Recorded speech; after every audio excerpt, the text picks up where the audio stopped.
Hi everyone! Today I want to show you how to make a natural bird feeder. This is the one that my daddy, who lives in Brazil, likes to make at home. It's really easy.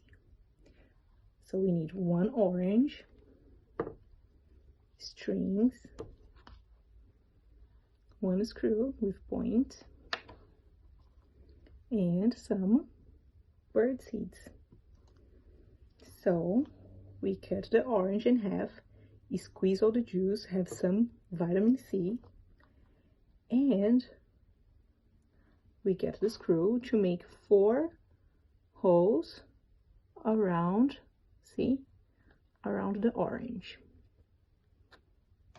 After you make 4 holes, we get the string and you pass through each hole.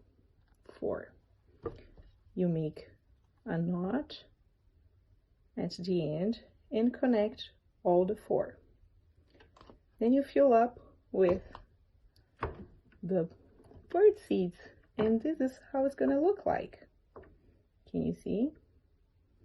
And then you just hang somewhere outside so the birds can enjoy some free food. Hope you guys enjoy that. I miss you all. Bye.